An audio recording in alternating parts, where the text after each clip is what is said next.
Boas-vindas a todo o público da TV 247. Hoje é uma alegria entrevistar o Diego Barreto, presidente do iFood. Quem vai participar da entrevista comigo é a jornalista Beatriz Bevilacqua, que apresenta o programa Sociedade do Amanhã. Tudo bem, Beatriz, com você? Tudo bem, sejam todos muito bem-vindos, muito bem-vindas. É uma honra estar aqui com o Diego, que eu acompanho há tanto tempo. Diego, seja muito bem-vindo à TV 247 também. Beatriz, eu vou te tietar aqui hoje, né? Porque eu, como você sabe, eu escrevo muito e eu gosto muito de olhar para essa sociedade que está se formando para o futuro. E, portanto, eu sou uma das pessoas lá na sua audiência. Então, meu dia de tietar alguém aqui. Que bom. Fico muito feliz aí que está acompanhando. E eu quero começar... Então já começa. Quero começar a primeira pergunta aí. A gente sabe que o iFood é uma empresa brasileira de tecnologia, principalmente conhecida pelo delivery.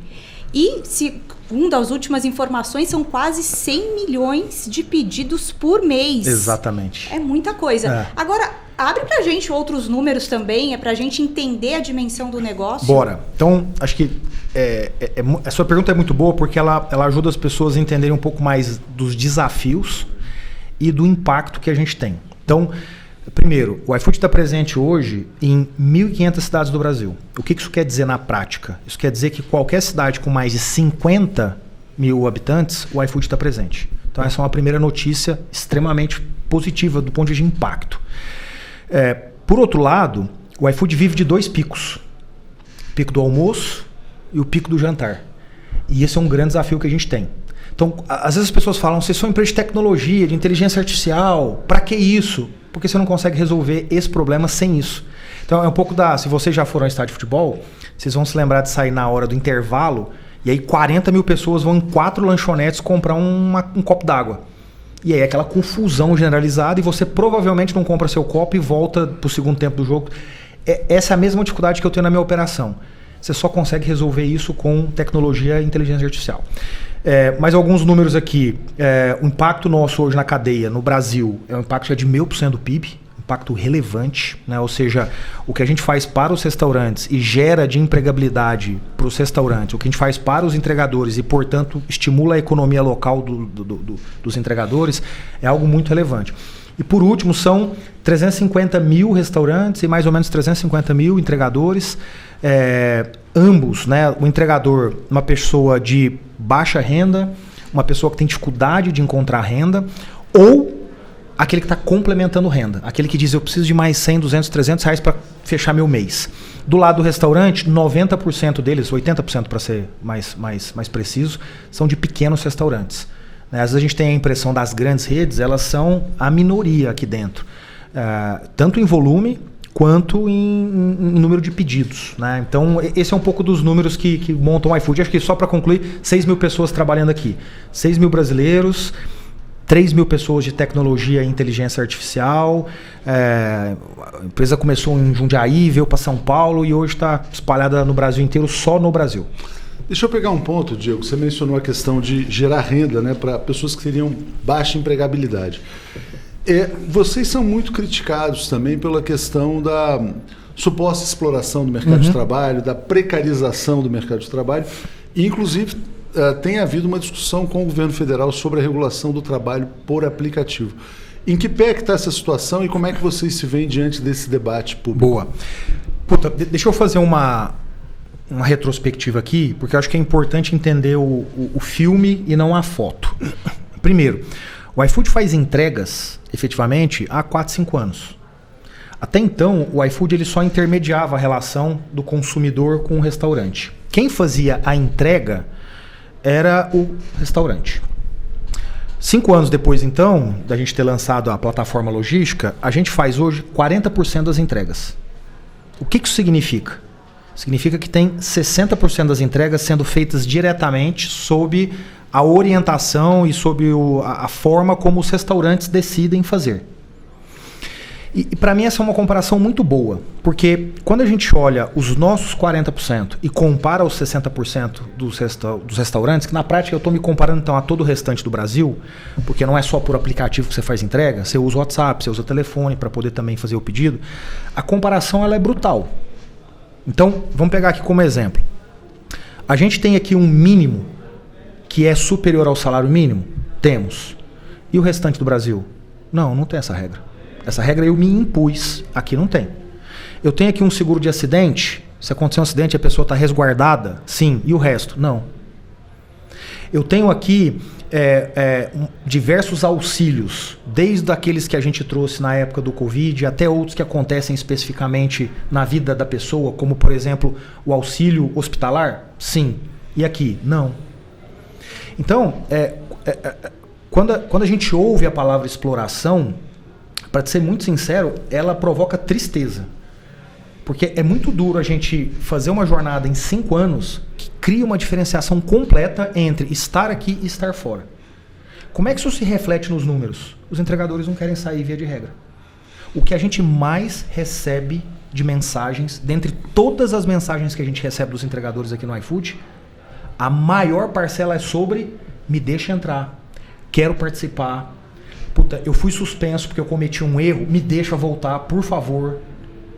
As pessoas querem, e as pesquisas dizem isso. Todos os institutos independentes, que são os utilizados por todos nós no nosso dia a dia para tomar decisões, como pessoas físicas, como pessoas jurídicas, dizem o quê?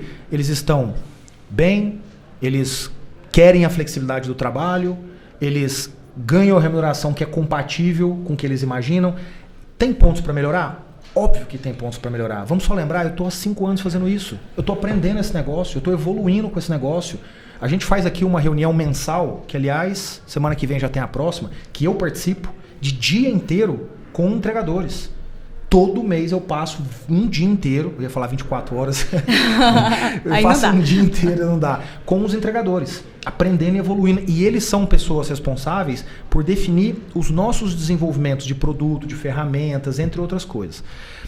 Bom, aí quando a gente vai para o campo político, a primeira coisa que eu queria dizer assim, a imprensa rotula às vezes as coisas como se ela fosse um conflito de armas.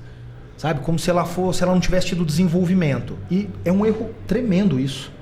O grupo de trabalho que foi montado, ele chegou numa série de concordâncias em várias coisas e muito próxima de concordâncias em muitas outras coisas. Eu diria que ficou um único grande ponto, que é a discussão da Previdência. Ainda tem ajustes aqui e ali, mas acho que essa é uma primeira coisa que eu queria te contar. Assim, por algum motivo, tudo que chega na imprensa, em última instância, se torna um conflito enorme. Não existe um conflito enorme. Existe uma discordância específica na Previdência e alguns pontos para serem ajustados no restante. Só para a gente não perder esse ponto, quer dizer, da Previdência, já te passo, Beatriz, mas onde que a coisa pega? Quer dizer, o entregador, ele não quer contribuir ou a empresa não quer contribuir? Quem que está deixando de contribuir para que ele tenha uma aposentadoria no futuro? Então vamos lá, essa pergunta é ótima porque ela é a pergunta que a solução para ela resolve o problema e destrava. Então a primeira coisa, o grupo de trabalho, na nossa opinião, ele careceu de uma coisa só ao longo do processo, que foi uma participação de entregadores que efetivamente são entregadores. Entregadores que se dedicam há muitos anos às plataformas, entregadores que viveram diferentes plataformas, que viveu fora da plataforma e dentro da plataforma. Entregadores. Essas pessoas não estavam lá representadas. E aí, na discussão, falta a inserção dessa informação. Bom, de qualquer forma, a gente chega no tema da Previdência, que é o principal ponto nosso aqui. O que foi proposto segue um modelo que é um modelo meu padrão do Brasil. Nesse modelo, o entregador contribui, o iFood contribui e você, a partir de um certo limite, você é entregador, você passa a ter os direitos, os benefícios da Previdência. Qual é o problema disso no papel? Nenhum problema. Nenhum problema. Então, o que está implícito na minha resposta? O iFood topa pagar? Topa. O iFood topa pagar, a discussão não é esse pagamento. O entregador topa pagar? Não sei. Mas uma coisa eu posso te garantir. A gente precisa fazer isso acontecer. Eu não posso imaginar que um rapaz, uma garota, daqui a 30 anos, aos seus 70, 80 anos de idade, não vai ter uma previdência. Está errado. É desumano fazer isso. Então, eu preciso contribuir muito mais e eu preciso, de alguma forma, fazer com que ele contribua. É claro que quando eu falo fazer, não sou eu o iFood, é uma decisão de Estado isso, né? Não é nem de governo, é de Estado. Onde é que está o problema, então? O problema está que no modelo que foi desenhado, só 5% dos entregadores se beneficiam da Previdência. Então, qual é a realidade? Por quê? Porque eles não atingem o mínimo. Por quê? Porque a grande maioria dos entregadores, eles não trabalham na plataforma integralmente. Eles usam a plataforma para complementar uma renda ou no momento de transição, 25% de fato usam a plataforma como um emprego primário. Todo o restante está disperso entre pessoas que fazem um complemento no final do mês, tem que pagar a conta de energia aqui e tal, vou lhe ganhar 100 conto para poder... E outros que usam pontualmente, durante um mês, durante 2 meses, e depois estão fazendo outras coisas. Outros se dividem em inúmeros trabalhos e, portanto, fica totalmente disperso, não só com entrega, mas com outros tipos de funções que existem. Então, qual é o final dessa matemática? Eu contribuo com tudo, o entregador contribui com tudo e 5% são beneficiados. Então essa conta não fecha. Não fecha para quem? Não fecha para a lógica econômica de quem está contribuindo. O que inclui aqui também o entregador. Então quando você pergunta, o entregador topa, quando eu te falo eu não sei, é porque depende do modelo. Agora, se você tiver um modelo que você fala eu contribuo e tiro o benefício, é claro, assim, a boa parte vai querer. A outra parte a gente, como decisão de Estado, precisa fazer acontecer. Diego, você é um grande especialista em nova economia.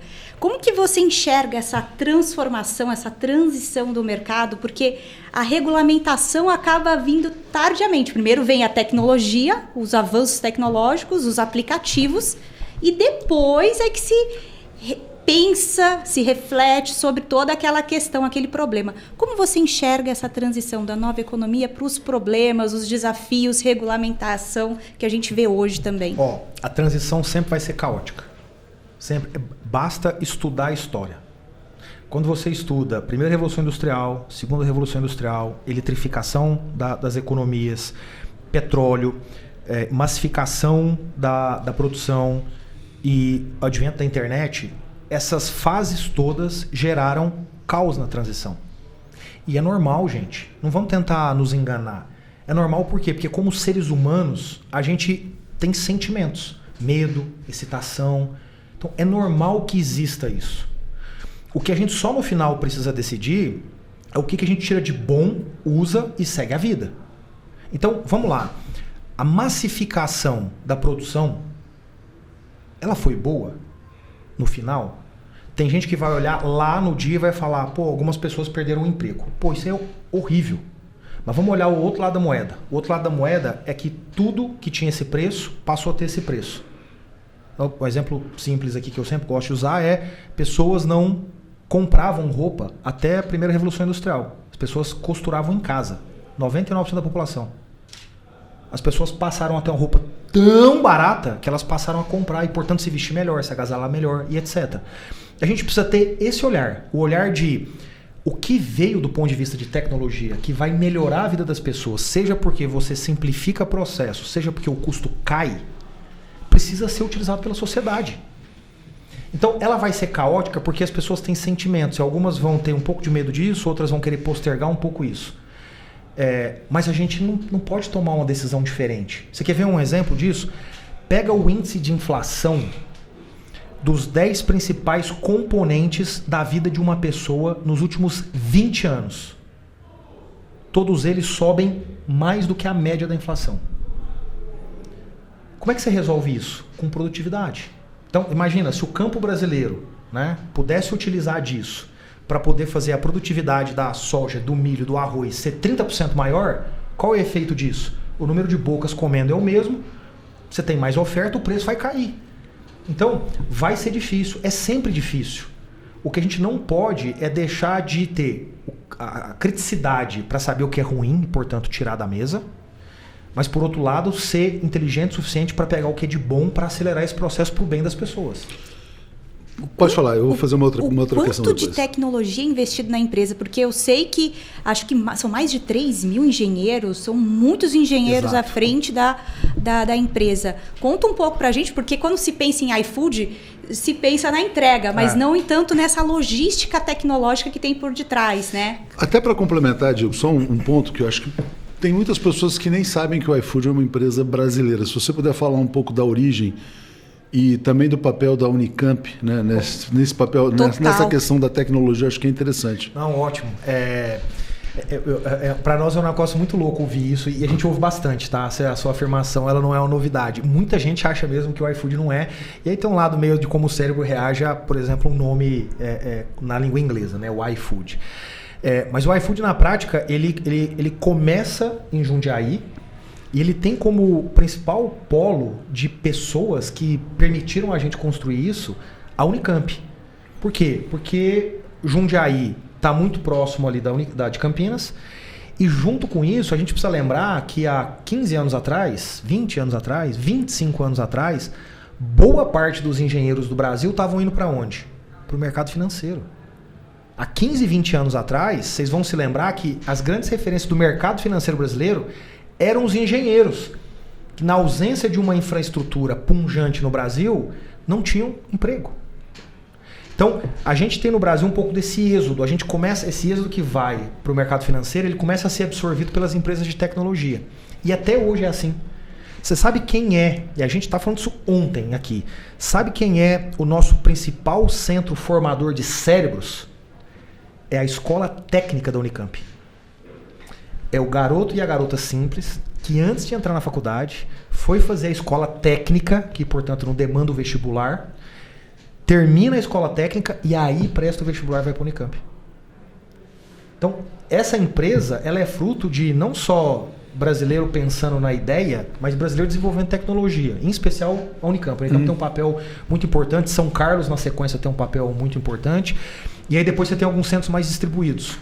Goiás, né, com a Universidade Federal de Goiás tem um papel muito importante, a Universidade Federal de Santa Catarina tem um papel muito importante, e no Nordeste tem outras 3 faculdades federais que são muito importantes também nesse processo. Onde vocês buscam os engenheiros, é isso? A gente criou polos nessas regiões, e com o crescimento da empresa, e aí é o seguinte, o engenheiro de tecnologia, ele tem uma característica muito diferente de boa parte das outras profissões. Ele vai atrás do case, ele vai atrás daquilo que ele fala, uau, é lá que está sendo feito. É muito interessante assim de onde vem essa cultura. Então, na prática, a gente passou a ser procurado. Por quê? Porque a gente faz coisas muito interessantes, coisas que disputam globalmente com o estado da arte de tecnologia. Eu queria até pegar esse ponto, porque é interessante você falar. Se a gente olha, por exemplo, a questão concorrencial, né? Outras empresas internacionais vieram para o Brasil, especialmente uma que veio e foi embora, que era a Uber Eats. Por que como vocês conseguiram construir uma posição dominante? A Beatriz mencionou, né? 100 milhões de pedidos por mês. Você falou que praticamente todas as cidades que têm mais de 50 mil habitantes. Esse aplicativo deve estar presente em praticamente todos os celulares aí das pessoas que usam, né, esse mecanismo. A que você atribui, na verdade, essa posição de liderança? Qual foi o segredo? Eu vou casar isso com a sua pergunta anterior, que é, me explica um pouco mais essa tecnologia funcionando. O modelo de negócios nosso, ele tem tudo para ser o pior avaliado pelas pessoas. Por quê? Porque do ponto de vista da operação eu não controlo as pontas, né? Então, se você não faz a comida. Exato, eu não faço a comida, eu não faço a entrega. Então, se o rapaz que está lá cozinhando fala, vou desligar o fogão aqui, vou dar um pulo ali, chegou o pedido, a chapa tá fria, vai atrasar o pedido, eu não controlo isso. Se o entregador fala, portanto, se começar a entrega, eu vou terminar de ver um negócio que eu estou vendo aqui na internet, ele pode fazer isso. Então, o meu negócio tem tudo para ser muito mal avaliado. Mas quando você vai no Reclame Aqui, o iFood é o mais bem avaliado. Quando você vai no ranking das marcas mais amadas do Brasil, o iFood é o primeiro lugar. Quando você vai no ranking de outras publicações que fazem suas pesquisas e divulgam rankings do serviço mais amado, a marca, o iFood é sempre o primeiro colocado. Mas de onde vem isso? Se o negócio é difícil e em última instância você tem uma série de terceiros dizendo de onde vem isso? Vem da tecnologia. E aí essa é a grande diferença para as empresas. Qual é a diferença na prática? A diferença é o quanto você usa os recursos que você tem para efetivamente mudar a vida de quem está operando o negócio. E quem está operando o negócio é o restaurante, é o entregador. Então eu vou te dar exemplos práticos. Olha só. Posso dar um exemplo? Claro. Eu sou amigo de um dono de restaurante, né? E eu falava, pô, pandemia aqui totalmente vazio. Não. Tô bombando no iFood, quer dizer, então assim, quer dizer, ele contou, tava bombando no iFood, quer dizer, com o restaurante às mãos. Por que tá aberto? Não fechou até hoje, quer dizer. Tava lá, ele tava esperando dias melhores, mas ele tava bombando na entrega. É isso. E continuou bombando depois da pandemia. Exatamente. Porque as pessoas se acostumaram. Porque olha só, aqui tem uma sutileza para entender isso. O restaurante, via de regra, ele tem uma capacidade ociosa violentamente alta. Quer ver uma coisa? Pensa numa pizzaria. Tem um rapaz lá, uma senhora, que um dia falaram, vou abrir uma pizzaria. Aí o cara vai lá, gasta uma grana, ela vai lá, contrata as pessoas, compra o estoque e fala, vamos começar a operar. Divulgação. Você compra pizza na segunda? Não. Na terça você compra? Na quarta você compra? Quinta, talvez à noite você compre. Sexta. Então, olha só. Você monta uma estrutura inteira. Pensa nessa pessoa simples que monta uma estrutura inteira e fala, beleza, metade da semana agora eu fico à toa. Olha que loucura. É. O que o iFood é? O iFood é a ferramenta que fala pro cara assim, por que você não pega o que você já tem no estoque e faz pão? E sobe no iFood uma padaria. E aí você vai conseguir vender alguma coisa, assumindo que o pão seja bom, que a divulgação foi boa. Você vai conseguir vender quando você não vende pizza. Porque você não vai vender pizza segunda-feira. Olha isso. O que você está dizendo é para um pequeno empreendedor que não tem capital para fazer o negócio girar do jeito que ele quer, uma alternativa para ganhar mais dinheiro, para empregar mais pessoas. Eu vou dar um outro exemplo, e aí fazendo aqui a diferenciação do grande e do pequeno. Em qualquer plataforma de vendas da internet, qualquer uma, de qualquer segmento, vende mais quem põe foto. Por óbvio. Eu te mostro, no nosso caso aqui, um hambúrguer maravilhoso. Você fala, tá gostoso isso aqui. Eu te mostro só cheeseburger, pão com... Você vai falar, não sei se é bom. Então a foto tem uma diferença. O grande, ele tem um belo de um fotógrafo para tirar uma bela de uma foto. O pequeno não tem. O pequeno tem um celular na mão com uma pessoa que não foi preparada para tirar uma foto boa. Então, o que acontece ao longo do tempo? Ao longo do tempo, o grande tem uma vantagem. Que é uma vantagem que, olha que loucura, não é nem porque o produto é melhor, é porque ele consegue pôr uma foto. Então, voltando para a tua pergunta, eu vou te dar mais um exemplo do que a gente faz e que, portanto, me permite me diferenciar.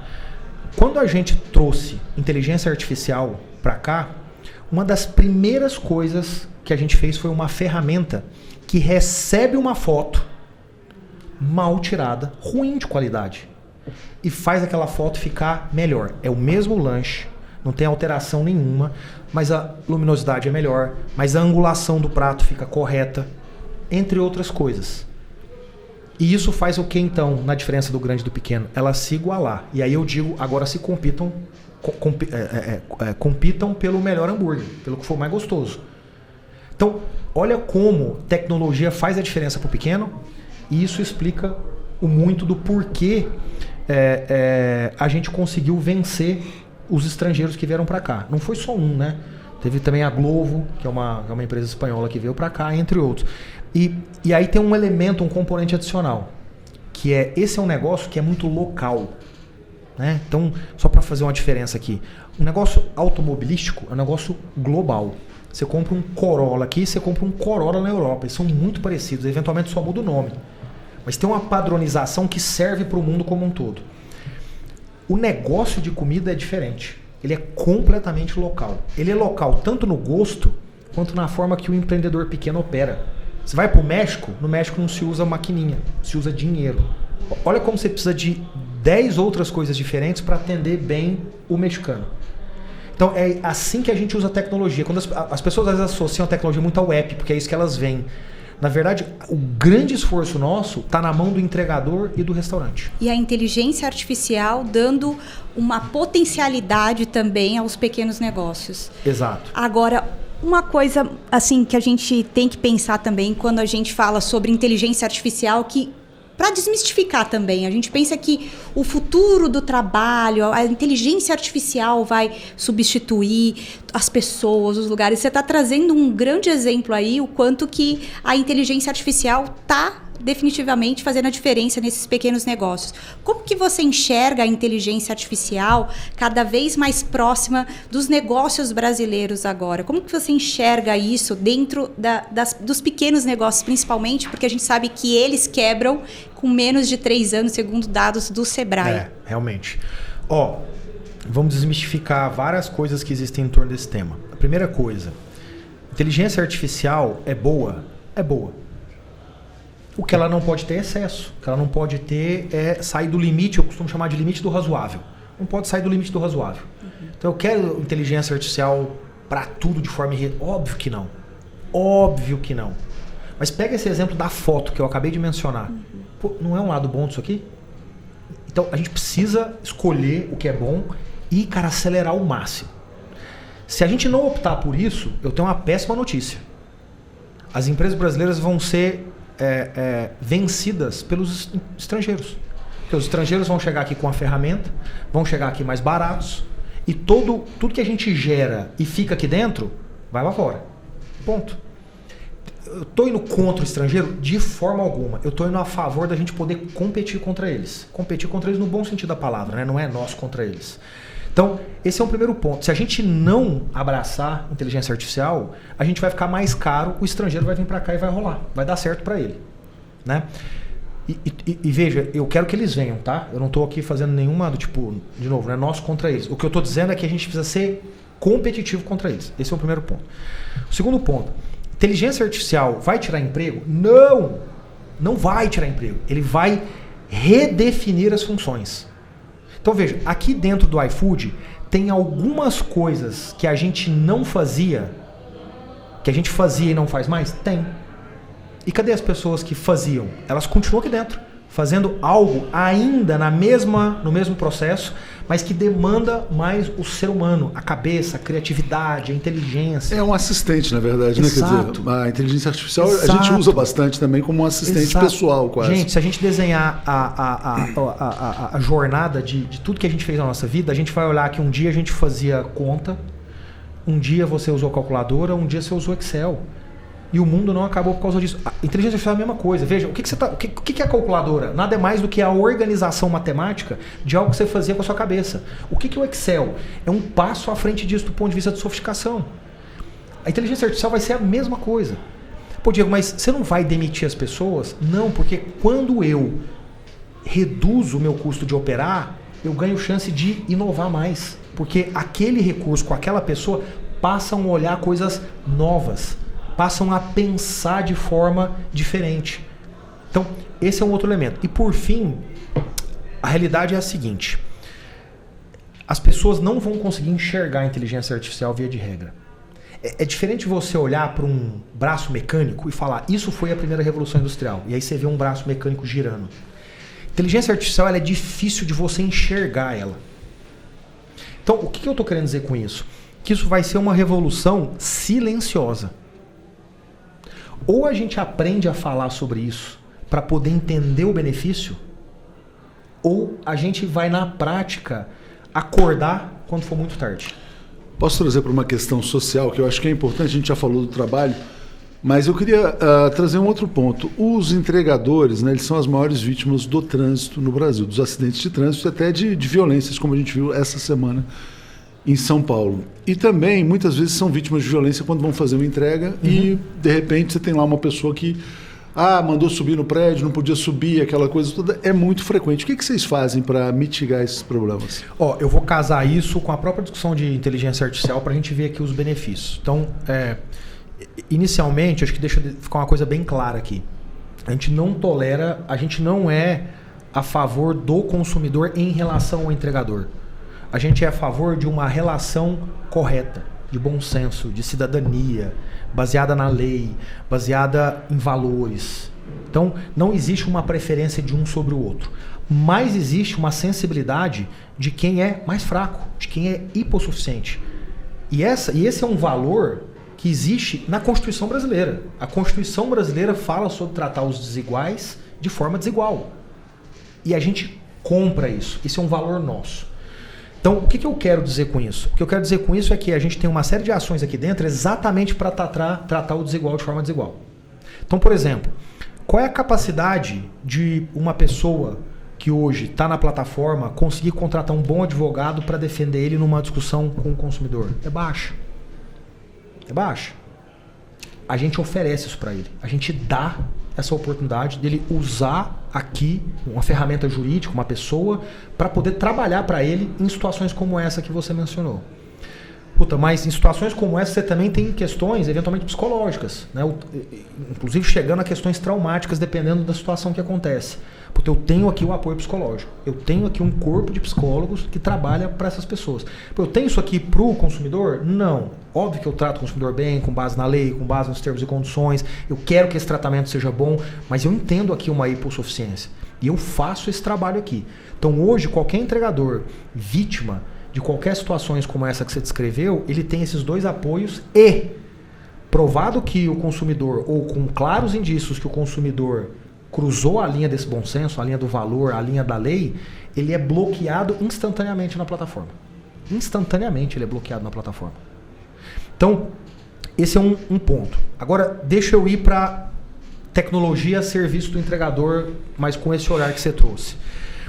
Hoje, o principal projeto que existe aqui da nossa logística e que envolve um nível de digitalização violento, com nível de tecnologia violento, com nível de inteligência artificial violento, é o trabalho de telemetria para daqui para frente, e eu espero concluir isso em mais uns 60, 90 dias, a gente ter a capacidade de passar a dizer para o entregador: você precisa andar exatamente como essa via está dizendo que você tem que andar.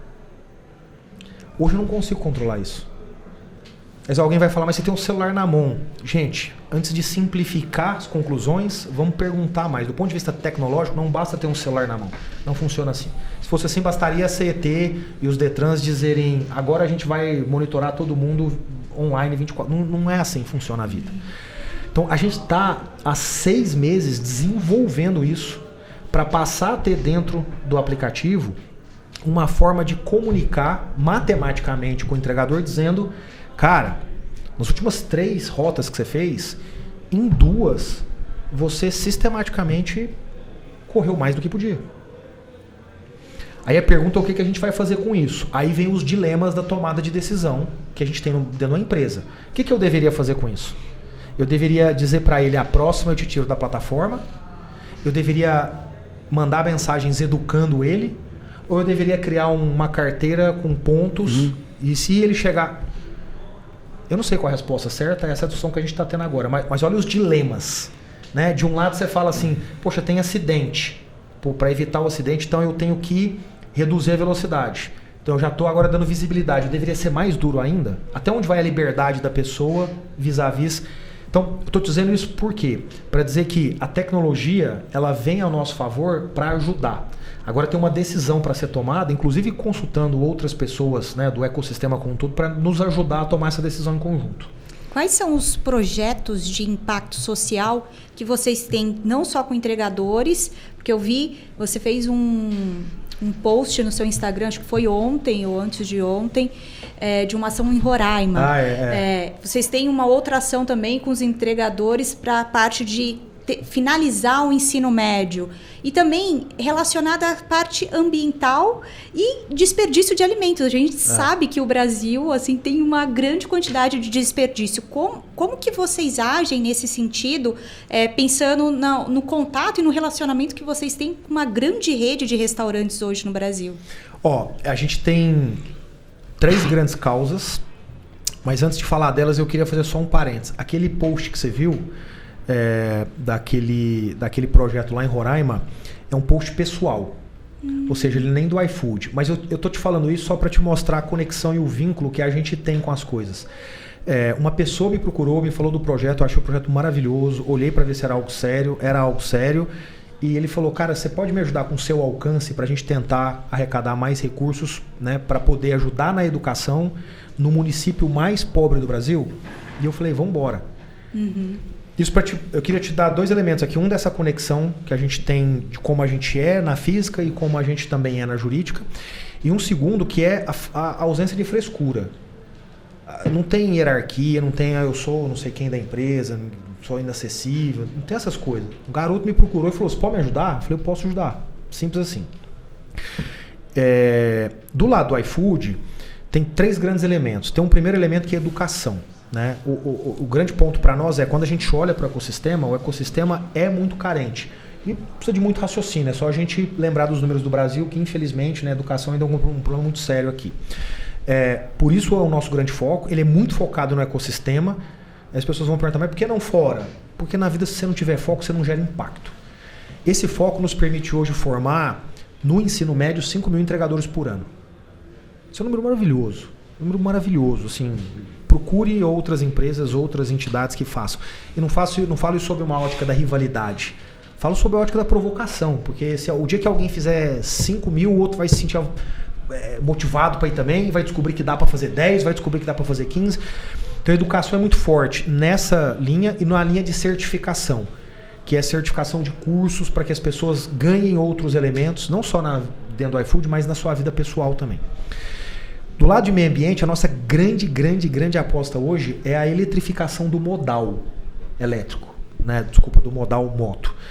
Então, a gente está fazendo um trabalho muito forte. A gente teve recentemente no BNDES para falar sobre isso, a gente teve recentemente no Banco do Brasil para falar sobre isso. A gente criou motos elétricas, sobre motos elétricas, né? A gente esteve na Zona Franca de Manaus recentemente vendo os projetos lá. A gente tem investido recursos nossos nas empresas brasileiras que estão fazendo esse processo. E esse recurso nosso ele é investido com a entrega da demanda nossa, né? O que eu quero dizer é o seguinte: toda vez que eu digo, cara, pode fazer esse trabalho, Brasília é um dos lugares que a gente tem feito um trabalho lá, pode fazer esse trabalho aqui, que a gente vai incentivar os entregadores a estarem aqui e a gente vai incentivar economicamente os entregadores para poder usar o modal elétrico. Então a gente faz o investimento dessa forma. A gente tem feito vários investimentos dessa forma no Brasil como um todo, mas essa é uma discussão muito complexa. Muito. Ela vai muito além do iFood. Ela precisa da infraestrutura urbana para fazer a troca das baterias. Ela precisa do produtor. Hoje a gente só tem produtores nacionais pequenos. O estrangeiro não veio para cá e quem está aqui ainda não quis entrar na discussão da eletrificação. Que fique essa chamada de atenção aí. Que é, e aí? E quem está aqui não vai fazer esse movimento? Nós vamos continuar vendo moto a combustão até quando? Então, quando alguém me procura e fala assim, tem um monte de entregador lá no meu bairro, e aí o pessoal fica lá e tem um monte de fumaça por causa da moto. Eu falo, você está me procurando? Por que você não procura o fabricante? Então, a gente está fazendo nosso papel, a gente está fazendo aliança, a gente trouxe outras empresas interessadas em fazer um grande movimento e a gente tem trabalhado e colocado muito recurso nisso. Mas eu preciso de mais gente comigo, em especial quem domina a cadeia. Domina no bom sentido, quem é muito relevante na cadeia. E por último, a gente olha muito para essa questão do alimento, do impacto, da embalagem, de forma geral para tudo. Então eu destacaria um primeiro grande ponto nosso, que é super importante. No nosso app, a gente reconstruiu toda a jornada de pedido de copo, ketchup, garfo e talher, o talher plástico. Por quê? Porque era muito comum, há muito pouco tempo atrás, você fazer um pedido, a pessoa colocar lá e mandar para sua casa. Então vocês devem se lembrar de situações que vocês estão lá, vocês pedem lá um negócio para comer em casa e aí chega lá um talher plástico. Você fala, vou jogar fora. Desperdício completo, né? É econômico do ponto de vista do restaurante, ele perdeu dinheiro com isso, e do ponto de vista do meio ambiente, impactamos muito negativamente isso. Então a gente redesenhou isso e reduziu brutalmente o uso de plástico como consequência. E junto com isso a gente fez um trabalho forte com a Suzano Papel e Celulose para criar embalagens que tenha resistência e tenha um custo muito próximo do plástico para incentivar os restaurantes a passarem a usar mais a sacola de papel. Foi um bom avanço, mas ele não é suficiente ainda. Por quê? Porque eu não controlo isso, eu não consigo impor ao restaurante isso. Assim como eu não imponho ao entregador a moto elétrica. Então a gente precisa continuar trabalhando para ir reduzindo o preço e ao longo do tempo conseguir ter um custo bom para ambos os lados. Eu queria te fazer uma pergunta, se você já refletiu sobre o impacto cultural mesmo assim dessa questão do delivery, né? Quer dizer, como é que isso está mudando a sociedade no Brasil, no mundo, as pessoas pedindo mais, cozinhando menos, quer dizer, e como é que vai ser isso no futuro? Cara, já. Eu gosto muito de sociedade, estudar a sociedade. Eu leio muito sobre isso. Me agrada muito, longe de ser um especialista aqui, mas me agrada muito a leitura. Acho que tem algumas boas reflexões culturais para a gente fazer. Acho que a primeira delas é a reflexão da liberdade de escolha. Né?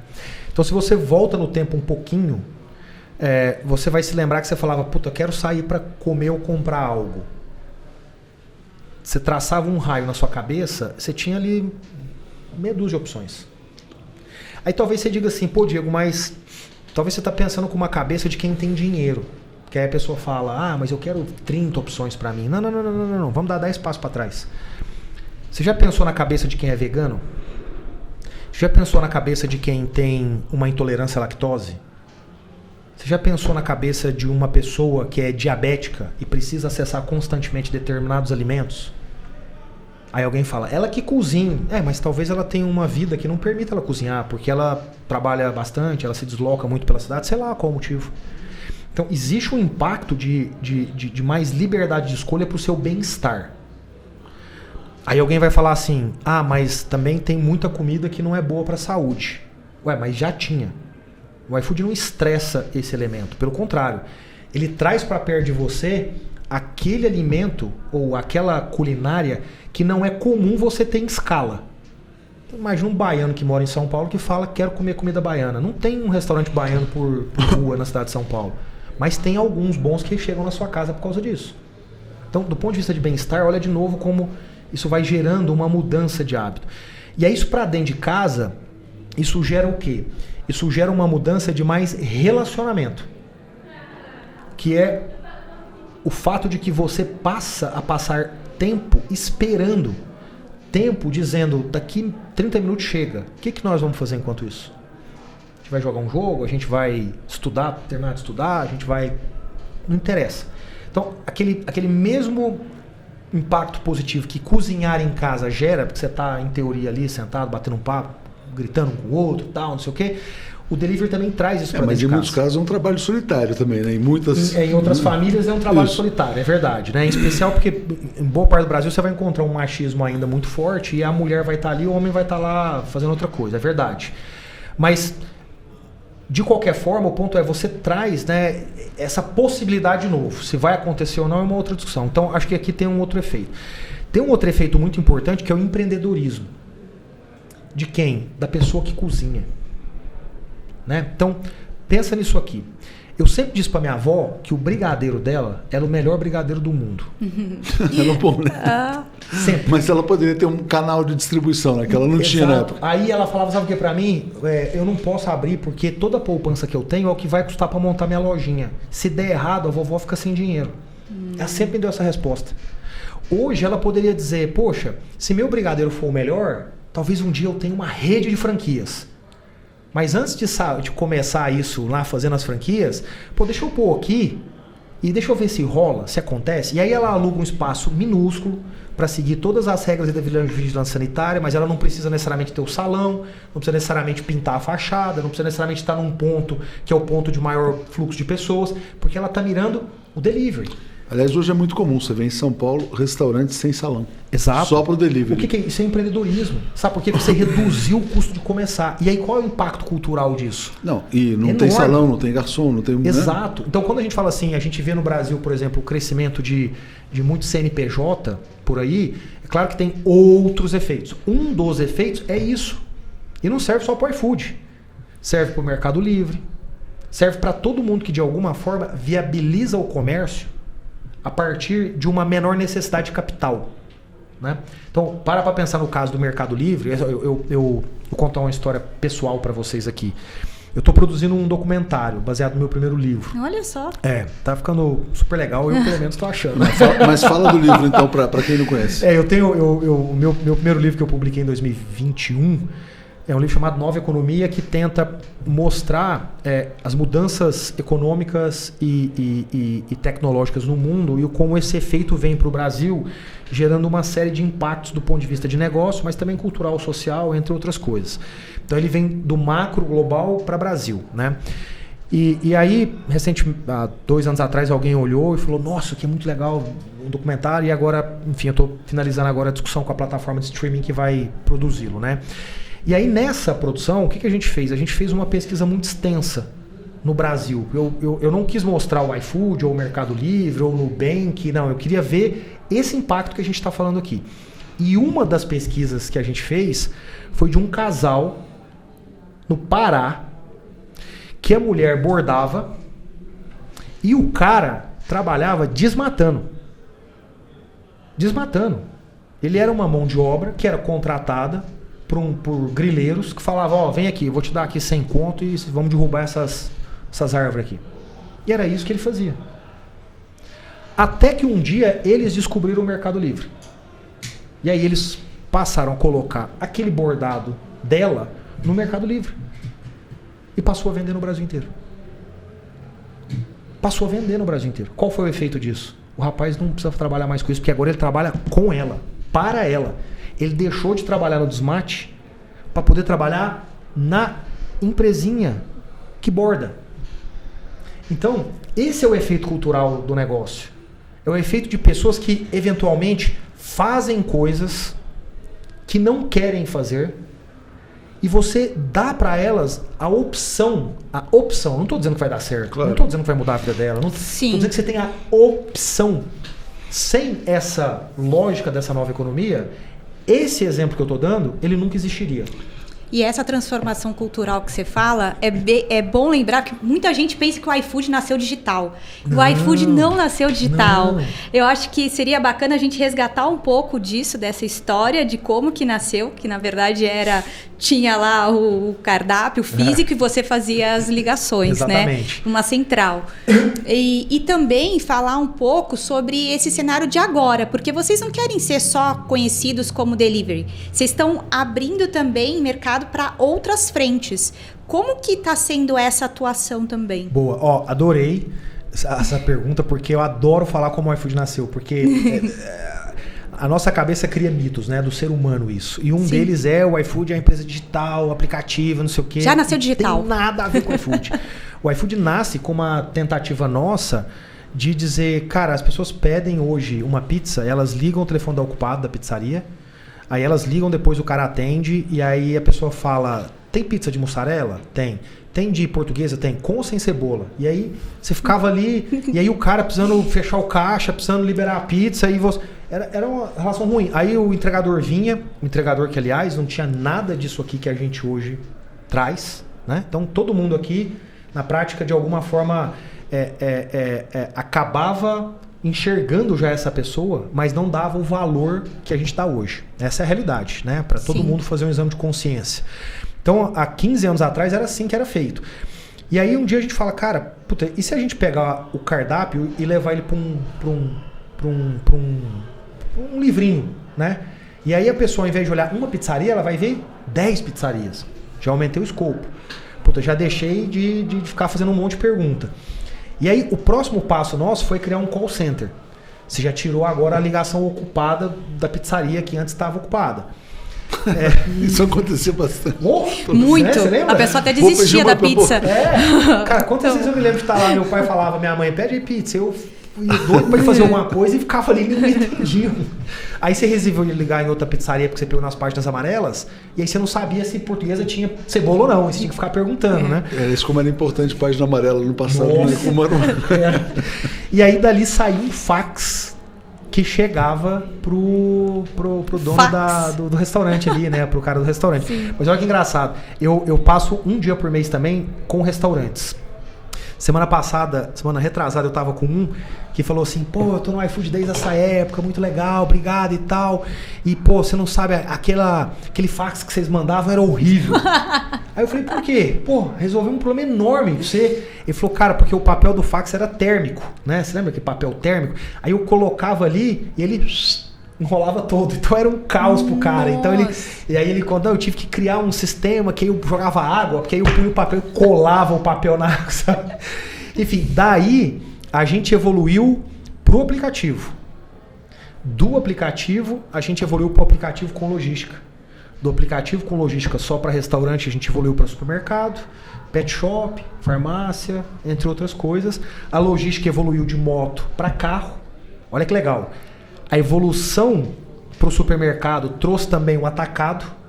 De quem que o restaurante compra? Do atacado. Ele pode comprar pelo iFood. Exato. Aí ele passa a comprar do iFood e o restaurante que recebe cestas desse tamanho, diferente de uma casa que é menor, recebe pelo carro. Então você começa a entrar no carro. Aí olha que interessante. Aí o rapaz que está lá na Uber e na 99, já ganhando um dinheiro, mas tem seus momentos de picos e vale também, ele faz essa entrega. Passa a fazer essa entrega. E a renda dele sobe. E o restaurante está comprando agora sem ele ter que ir se deslocar até a distribuidora para fazer uma compra. E aí a gente chega na tua pergunta. A gente vai criando aqui um ecossistema que vai sendo impactado também pela ida nossa para o mundo offline, com ferramentas de gestão, com ferramentas que vão ajudando o restaurante a reduzir custo e ganhar mais produtividade. Quero fazer uma pergunta sobre comunicação, só para a gente ir fechando também. Quando a gente chega aqui, tem uma placa de que vocês são patrocinadores da Cazé TV, né? E aí eu queria falar um pouquinho sobre a mudança na mídia em função disso que você falou. Você pega antigamente como é que era produzir informação num jornal.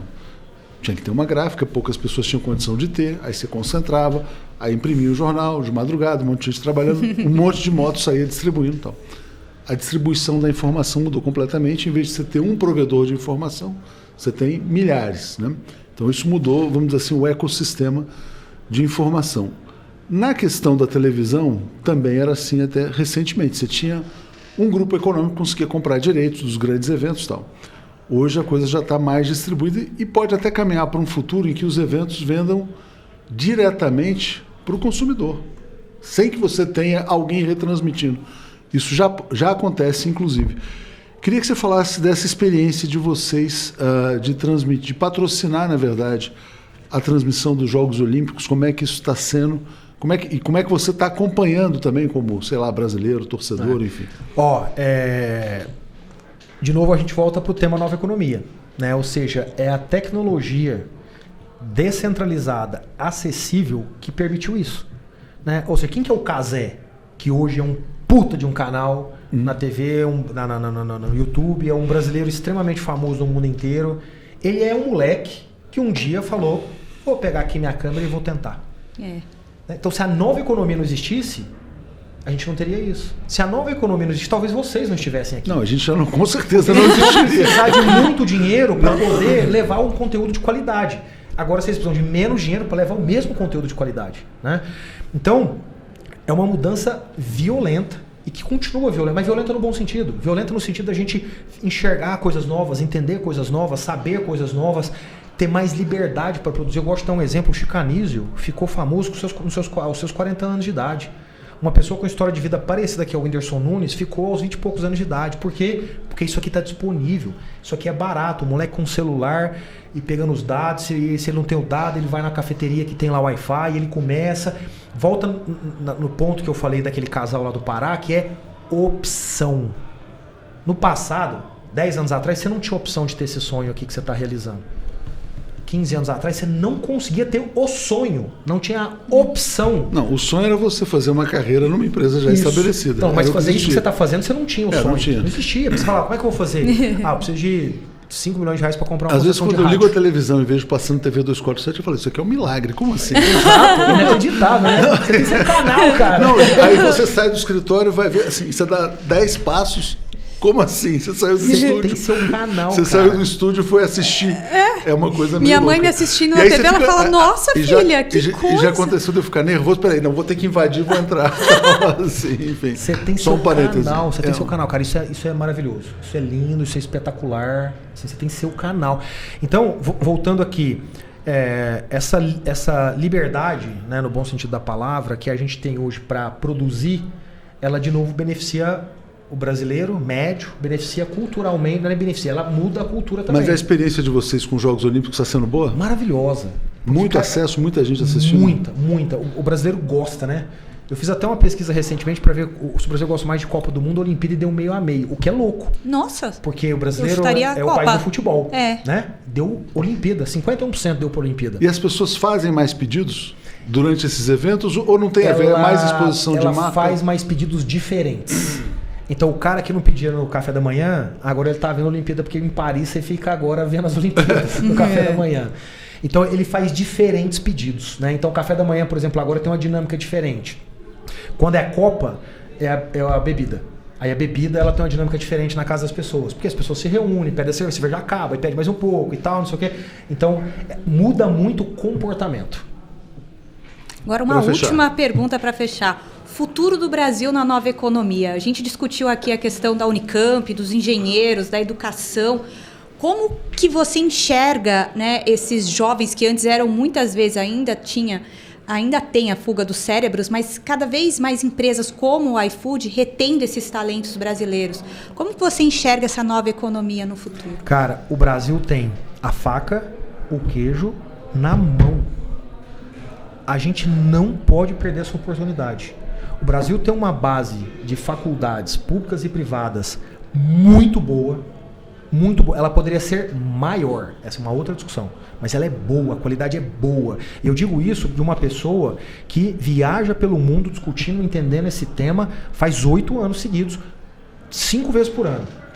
O material acadêmico que a gente tem aqui é bom. Falta a gente ainda dar um passo e ir para pesquisa, ir para patente. Falta a gente ter mais universidade. Mas quando você olha o que a gente tem, a qualidade é boa. Ah, Diego, mas não está nos rankings. Gente, esquece ranking. O ponto é boa. As pessoas que estão trabalhando com essas pessoas estão dizendo elas são boas. Esse é o primeiro ponto. Então, primeiro, precisamos acabar com rixa do público e do privado, da empresa e da academia. Para com isso, gente. Para com isso. Vamos gerar renda. Vamos gerar patente, vamos gerar novas empresas, vamos gerar soluções. Tem que tirar isso. Nós temos que parar com essa besteira. Vira e mexe, a gente vai lá e fala, não, eu patrocino aqui a reforma desse anfiteatro. Não pode porque é da empresa. Para, gente. Para com isso. Nós temos que dar mais acesso. É bom. Segundo ponto, o brasileiro culturalmente, ele é muito desenrolado. Ele é muito bom, cara. Ele é muito flexível, ele é muito esperto. Ele é muito ágil. A grande maioria das culturas que a gente tem por aí, que tem essa qualidade anterior que eu disse aqui, da academia, é um pessoal mais pragmático, mais direcionado. E não é nem melhor ou pior, mas existe uma vantagem aqui. Nossa capacidade criativa ela é maior do que a média. Eu tenho muita segurança em dizer isso. E por fim, a gente tem o tamanho. País grande, população grande, bem diversificado. Então, a soma da qualidade com a cultura, com a nossa forma de ver as coisas, com o mercado. Gente, a faca e o queijo estão na mão, nós precisamos parar com as rixas. Para assim, isso aqui é ruim. Não, para com isso. Eu brinco com as pessoas, toda vez que você falar que alguma coisa é ruim, você fala assim, não, o que tem de bom? Aí tira o que tem de bom disso. Para com isso. Se a gente eliminar essas rixas, a faca e o queijo estão na mão. Em especial por quê? Porque geopoliticamente o mundo está se dividindo. E isso abre, portanto, uma chance de você se acender em algum lugar que antes estava dominado por alguém só. E quando eu digo alguém, quer dizer numa jornada, naquela tecnologia, naquela indústria, naquela questão de produção agrícola. Quando o mundo racha, o que eu não vejo valor nenhum, não acho bom nisso, mas por outro lado, a gente ganha a chance de falar, bom, agora a competição ela ficou um pouquinho menor, porque como existe dificuldade na relação de alguns países, a gente acaba tendo chance de trabalhar melhor agora, de forma mais focada naquilo que aquele país não está vindo aqui fazer. Quem que está fazendo isso bem? O México.